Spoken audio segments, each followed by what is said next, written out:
Baby, when we touch, feels like you are meant to take all my love. Something about you, I can't get enough. I can't get enough. Fell in love with the machine, fell in love with you. Baby, when we touch, feels like you are meant to take all my love, all of my love. Something about you, I can't get enough. I can't get enough. Fell in love with the machine, fell in love with you. I designed you with a mind to understand my thoughts. I designed you, I refined you to be what I want, and I want you. Baby, when we touch, feels like you are meant to take all my love. Something about you, I can't get enough. I can't get enough. Fell in love with the machine, fell in love with you. Baby, when we touch, feels like you are meant to take all my love, all of my love. Something about you, I can't get enough. I can't get enough. Fell in love with the machine, fell in love with you. Ça tourne? Ok, nickel, ça tourne. Ben voilà les gars, après donc ces quelques petits plans qui j'espère vous auront fait plaisir. On va commencer donc la présentation.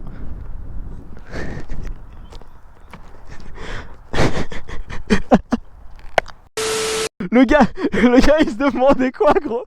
Quoi vous faites quoi? Alors déjà, pourquoi une Yamaha R7? Tout simplement, quand j'ai eu mes 18 ans, je me suis acheté la R125. Pour la petite histoire, voilà, j'ai eu un crash avec, on en reviendra dans une prochaine vidéo. Je vais souligner quelques points importants, mais je vais pas non plus rentrer dans toutes les caractéristiques techniques et tout. Je vais pas vous saouler avec ça. Mais en gros, voilà, juste cette R7, c'est une moto pour te faire kiffer, à un budget plus ou moins raisonnable, sans trop te casser la tête niveau équipement. C'est une moto qui se veut relativement simple, comme sa petite sœur, la MT-07. En gros, Yamaha, ils ont fait quoi? Ils sont partis d'une base de roadster et ils se sont dit, on va mettre des carénages tout autour et on va créer une sportive. Et c'est ça que j'aime vraiment bien chez Yam, c'est que, en gros, t'as une lignée qui te fait penser à une R1, à une R6, sauf que c'est pas du tout le cas. Et t'as beaucoup de gens là, dans la rue qui sont là, ils viennent et ils se retournent sur la moto, surtout en plus pour la peinture parce qu'elle est assez unique, ça on y reviendra après. Mais t'en as beaucoup qui se disent, ah ouais c'est la R1? Bah non, c'est juste une R7 en fait. Elle a pas cet aspect de moyenne cylindrée, t'as vraiment l'impression que c'est entre une R1 et une R6. Et c'est ça aussi qui me fait kiffer, c'est que niveau design, Yam, vraiment ils ont fait fort. Donc ça, à ce niveau-là, c'est irréprochable, c'est juste magnifique, c'est juste nickel. Et alors pour la peinture tout simplement, voilà, c'est parce que la R125 que j'avais, c'était donc la couleur white and yellow, un truc comme ça, enfin bon bref, le white cocktail compétition. Et en gros, ayant craché la moto, j'ai voulu refaire la même peinture que voici. Donc celle-là, elle est unique et vous en trouverez pas d'autres. Donc voilà, juste pour la petite histoire, mais en détail pour le crash, on en reviendra dans une prochaine vidéo. Donc niveau moteur, le frérot qui tient la caméra, il peut se rapprocher, ce serait super gentil. Donc en gros, voilà, le moteur c'est exactement le même que celui de la MT-07, j'ai pas non plus besoin de vous le présenter. Donc le CP2, vraiment un moteur qui se veut hyper fiable, qui est pas encore trop gourmand au niveau carburant, même si voilà, ça boit quand on commence à bien tirer dedans. Mais en gros, version bridable, 47,5 chevaux ici présentement. Ah bon, bien qu'il y ait la ligne, il y a un peu plus, on y reviendra après. Mais en gros voilà, il existe deux versions. 47,5 pour les jeunes permis et 73,5 chevaux pour les plus gros permis, enfin pour le permis A du coup. Faut savoir que nous en Belgique c'est différent de chez vous, les Français. Ceux qui passent le permis en France, c'est différent. Nous ici en Belgique c'est à partir donc de 20 ans le permis A2 et c'est à partir de 22 ans pour le A. Donc c'est une réglementation qui se veut assez différente. Mais c'est une moto qui est vraiment super chouette. Même en A2, t'as même pas à te prendre la tête. C'est coupleux, c'est juste bridé à l'allumage et au niveau donc de l'admission qui se trouve juste ici en dessous. Donc les cornets d'admission. Et alors le CDI qui est juste là derrière. Mais c'est une moto qui se veut très coupleuse. Pour un A2, c'est juste le top. Et après en vitesse, t'as largement de quoi t'amuser. Et donc sinon, c'est une moto qui me correspond, qui me satisfait au quotidien, même si c'est une sportive. Voilà, pourquoi est-ce que d'un côté je l'ai prise? Parce que voilà, je trouve que la lignée déjà de 1 c'est incroyable, je voulais quelque chose de fiable, je voulais quelque chose de beau, d'esthétique. Et puis voilà, c'est une moto je trouve vraiment qui me correspond, je me sens à l'aise dessus, on est très très vite en confiance aussi grâce aux pneus, on y reviendra tantôt aussi. Tu peux aller sur route, tu peux aller sur circuit, bon, en ville peut-être un petit peu moins parce que l'angle de braquage, il est pas ouf, bon c'est une sportive, ça dans tous les cas dans les vidéos on l'aperçoit et on reviendra dessus, c'est pas ouf, surtout quand on est en ville, donc pour faire des virages un peu serrés en ville c'est un peu chaud, mais sinon elle a tout ce que je recherchais, le design, un bon moteur, et aussi, point super important et que je trouve aussi au top chez Yam, c'est qu'on peut customiser sa moto, mais vraiment, comme on veut. Étant donné que c'est de la même lignée que la MT-07, au niveau des pièces, on peut faire vraiment tout ce qu'on veut. Et justement, je vais vous détailler un petit peu les pièces que j'ai mis dessus, ce qui la rend, on va dire, déjà un peu plus belle esthétiquement et ce qui lui donne un peu plus de patate aussi. Du coup, tu peux facilement la customiser, mettre tout ce que tu veux dessus. Et justement, j'ai rajouté quelques petits trucs. Donc, ce qui n'est pas d'origine, c'est les leviers. Donc, les leviers taillés masse pour l'embrayage et le frein. Donc ça c'est taillé masse de chez Gilles Tooling, c'est vraiment incroyable, ça se marie super bien avec le tableau de bord en tout cas je trouve. C'est vraiment top. Un autre truc aussi de chez Gilles Tooling qui n'est pas d'origine. Du coup, ouais. Un autre accessoire donc qui n'est pas vendu de série et que j'ai mis en option, c'est cette protection de levier de frein, donc aussi de chez Gilles Tooling, donc en aluminium, donc c'est usiné, c'est vraiment de la super belle pièce. Et en gros ça permet donc quand vous êtes sur piste de pas venir accrocher votre levier de frein avec un autre gars. Donc voilà justement pourquoi elle n'est présente que d'un côté. Sinon, je n'ai pas fait le choix de mettre la protection du levier d'embrayage. Ce qui n'est pas d'origine encore, c'est les carters ici. Donc ça n'est pas inclus de série. Donc les carters ici, justement, quand vous vous pétez la gueule, comme je l'ai très bien fait, étant donné que je n'ai pas toujours bien roulé, je me suis pété la gueule et voilà, on voit qu'elle a pris des scratchs, mais ça, tant pis, ça fait partie du jeu. Mais les carters, c'est vraiment indispensable, je trouve, parce que si tu fais une chute et que voilà que ton carter est niqué, tu l'as clairement dans le cul et c'est chiant parce que ça coûte super cher les pièces d'origine. Donc c'est ça, donc j'en ai mis un ici pour l'embrayage et de l'autre côté donc pour l'allumage.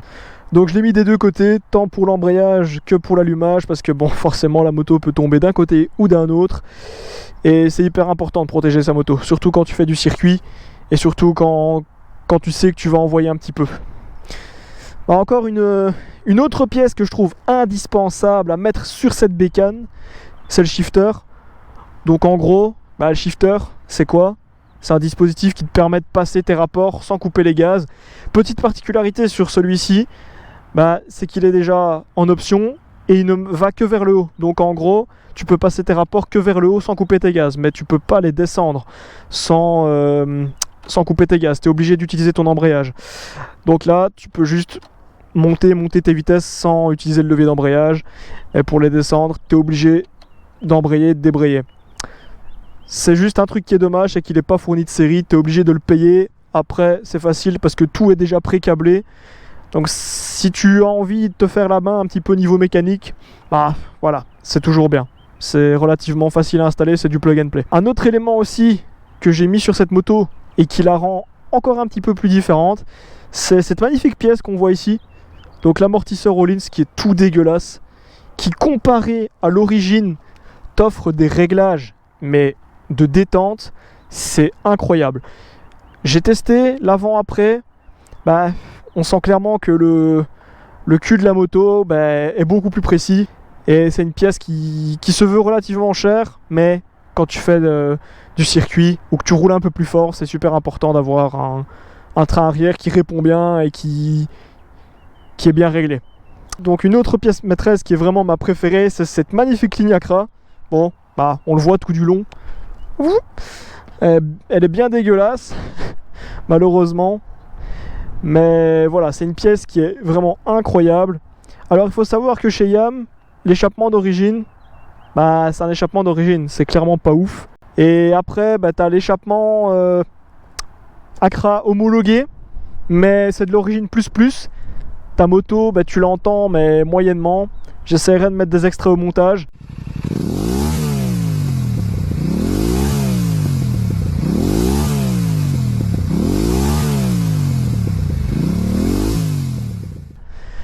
Et malheureusement ça n'est que de l'origine plus en fait, c'est rien de bien fou.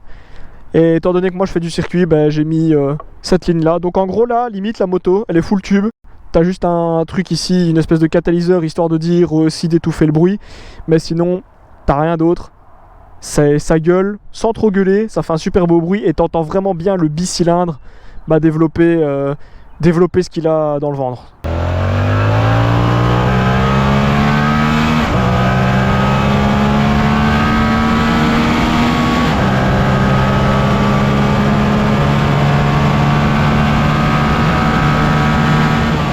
Tu l'entends vraiment bien, c'est au top. Et alors petite protection R&G aussi pour éviter d'abîmer cette belle cartouche parce que ça coûte la peau du cul. On peut même déjà voir qu'à cause d'une chute j'ai rayé la protection carbone, ça aussi ça casse les couilles mais bon tant pis.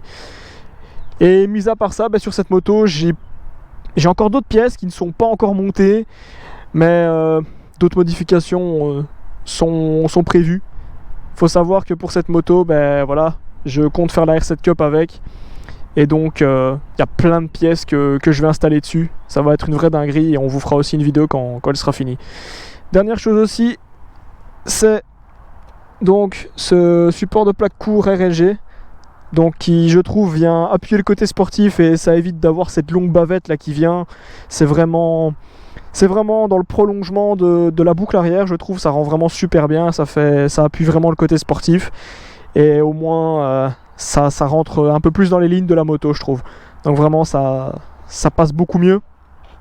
Et puis voilà, tu as l'intégration donc pour le feu LED, pour les clignotants, ta plaque qui est pas trop inclinée non plus, donc c'est totalement légal, t'es en règle. Et puis voilà, j'ai rien d'autre à dire par rapport à la moto, par rapport aux composants que je lui ai apportés. Je vais pas rentrer dans le détail non plus, mais c'est en majorité ce que j'ai mis, ce qui n'était pas d'origine.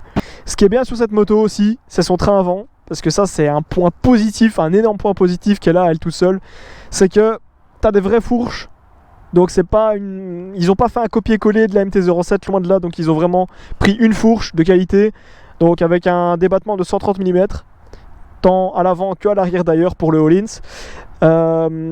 Et alors du coup tu as des éléments de suspension de la R1 qui sont là-dedans. Donc ta fourche ici, le diamètre c'est en 41 mm, donc ça amortit super bien sur circuit, sur route. Après, à mon goût, je trouve que la suspension est un peu ferme, mais ça peut se régler éventuellement avec une prépa. Un très bon train avant, qui du coup se combine super bien avec ces disques ici, donc des disques de 285 mm, donc avec deux étriers de frein, comme sur la MT-07, vraiment c'est une dinguerie, ça freine super bien. Pour une utilisation piste et même routière mais assez intensive, t'as pas besoin de plus, t'as pas besoin d'aller taper des étriers de malade, l'origine suffit amplement. Et du coup à l'arrière tu as un disque de 245 mm, donc qui lui par contre c'est qu'un seul étrier avec un seul piston, et bon ça freine super bien aussi. Il n'y a pas besoin de faire moins, il n'y a pas besoin de faire plus. C'est l'équipement de série et ça va très très bien. Ça freine super bien. Pour avoir expérimenté sur piste, c'est juste génial. Pour parler un peu des pneus maintenant, alors faut savoir que cette R7, étant donné que je l'exploite quand même pas mal, on est déjà à son deuxième train de pneus. Donc ici de série, normalement ce sont des Batlax S22 qui sont montés dessus. Ce sont des pneus qui accrochent super bien. Je les ai rodés sur piste. Sur route aussi, j'ai roulé vraiment, j'ai fait tout le train avec. À savoir que si vous roulez vraiment quand même pas mal, un train de pneus c'est environ 6 à 7 000 km, tout dépend comment vous roulez. Mais ici actuellement montés, ce sont des Batlax S23, donc c'est la génération au-dessus. J'ai voulu prendre les nouveaux tout simplement parce que je trouvais que la S22 était au top. Et je voulais tester les 23 tout simplement. Et alors, tu peux venir montrer l'arrière parce que ça franchement c'est juste une dinguerie aussi pour vous dire à quel point cette moto elle met en confiance. Donc au niveau du pneu, on est sur une largeur de 180 et vous voyez qu'on peut relativement bien attaquer. Hein. Les deux côtés, voilà, ils sont rodés. La bande de peur, on voit que on y est bien comme il faut. Et c'est une moto qui met vraiment en confiance. Que vous soyez un amateur ou un pilote déjà un peu plus confirmé, vous pouvez vous faire plaisir sans aucun problème. C'est des pneus qui accrochent super bien et c'est une moto qui met vraiment en confiance. De toute façon on le verra à la bande de peur. C'est pas sur route que je l'ai fait, ça c'est sur piste. Me revoici en voix off pour conclure cette présentation qui, j'espère, vous aura plu. On a été obligé d'arrêter et d'écourter notre tournage étant donné qu'on n'avait plus de batterie sur les GoPro et sur l'appareil, on n'a plus pu tourner de plans. Les plans que vous voyez ici actuellement, où ma R7 est noire, c'est tout simplement parce que j'ai craché ma R7 sur circuit. J'en ai fait une vidéo précédemment, je vous invite à aller la voir où vous aurez quelques petites informations. Une vidéo sera tournée prochainement pour vous expliquer un petit peu le comment du pourquoi j'ai craché ma R7 et également combien ça m'a coûté pour la remettre en état. En attendant donc les prochaines vidéos, les gars, n'hésitez pas à vous abonner pour ne pas manquer les prochaines vidéos qui sortiront. N'hésitez pas également à laisser un petit like, ça ferait vachement plaisir pour le référencement, c'est vraiment pas mal. N'hésitez également pas à mettre un petit commentaire constructif, ça serait vraiment chouette pour nous dire qu'est-ce qu'il faudra améliorer dans les prochaines vidéos. Sur ce, c'était RSBike, on se donne très vite rendez-vous dans la prochaine vidéo. Allez, ciao, bye et gaz!